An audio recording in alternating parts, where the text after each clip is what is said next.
Tra le qualità che durante questa crisi abbiamo forzatamente dovuto sviluppare, al primo posto c'è sicuramente la pazienza.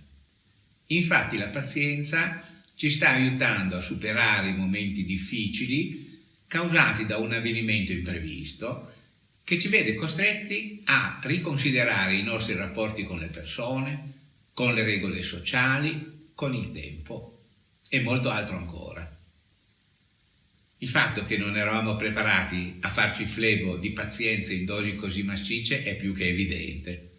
Eppure il buddismo definisce la pazienza una via diretta verso l'ascesi e la considera un fondamentale stadio di perfezionamento per chi vuole raggiungere l'illuminazione.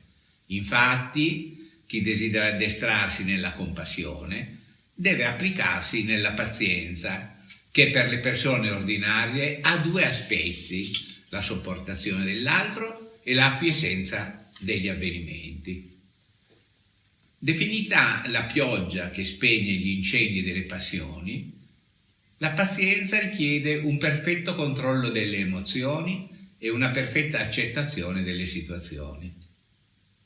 Spesso la pazienza viene considerata dai più come una forma di debolezza e di remissività, mentre invece essere pazienti richiede umiltà, temperanza e una grande forza di spirito.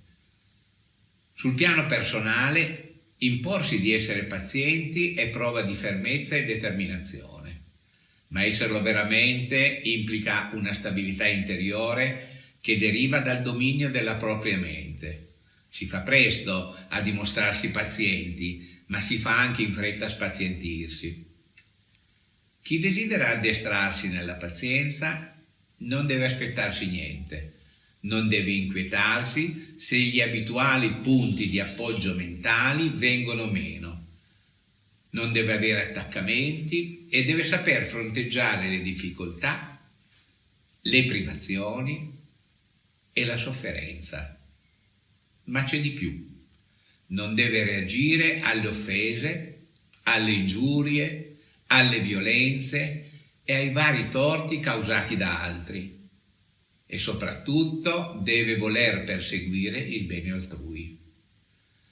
Quando non sopportiamo una persona, essere benevoli nei suoi confronti non è facile, lo sappiamo tutti, ma dobbiamo sempre aver presente che il suo comportamento è legato a cause e circostanze generatrici di una sofferenza che solo la nostra egoistica cecità ci impedisce di vedere.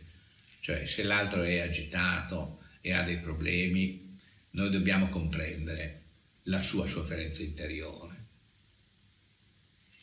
E non dobbiamo inoltre dimenticare che tutto è transitorio e quindi anche la sofferenza dell'altro avrà col tempo una svolta sulla cui qualità conta molto il nostro contributo di positività. Se qualcuno chiede la nostra attenzione, non domandiamoci a priori chi sia colui che ha bisogno del nostro aiuto, né che cosa gli stia succedendo, ma rispondiamo con la sensibilità e l'intenzione di voler lavorare per il suo bene, perché in quel momento questa persona è debole. Quindi lasciamo da parte l'arroganza, la presunzione e apriamoci al dialogo, sentendoci simili a lui.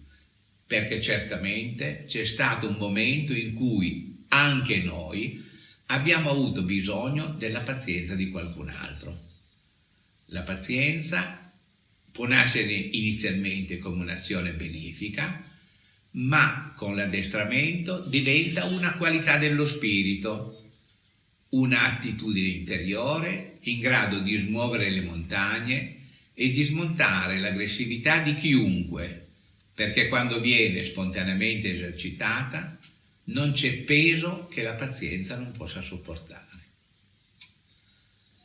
Se non è dettata da esibizionismo o attuata in vista di un qualche guadagno o di secondi fini, la pazienza deve essere accompagnata sempre dall'amorevole gentilezza. E quando ci troviamo a praticare la pazienza come dimostrazione di una superiorità che gratifica il nostro ego, non c'è amore per l'altro, ma c'è solo amore per il proprio ego, visto che consideriamo l'altro diverso e separato da noi. Questo atteggiamento ci porta a discriminare, mentre la vera pazienza consiste nell'essere disponibili verso tutti e, aggiungerei, anche verso le nostre personali difficoltà. Dobbiamo imparare anche a sviluppare la pazienza nei nostri confronti. La principale prerogativa della pazienza è che non è procrastinabile, cioè non possiamo rimandare, no, di attuare la pazienza nei confronti di qualcuno quando questo ha dei problemi, ma va esercitata nell'esatto momento in cui si rende necessario applicarla, rinunciando agli impegni prestabiliti e senza tener conto del tempo che scorre. Noi normalmente ci dimostriamo pazienti, ma poi dopo un po' abbiamo degli altri impegni da seguire. In questo senso, invece, io direi che la pazienza rivolta agli altri senza limiti di tempo è una dimostrazione di presenza che rende concreta la nostra esistenza. Infatti, vivere consapevolmente la vita vuol dire affrontare con pazienza le sofferenze e le gioie nostre e degli altri.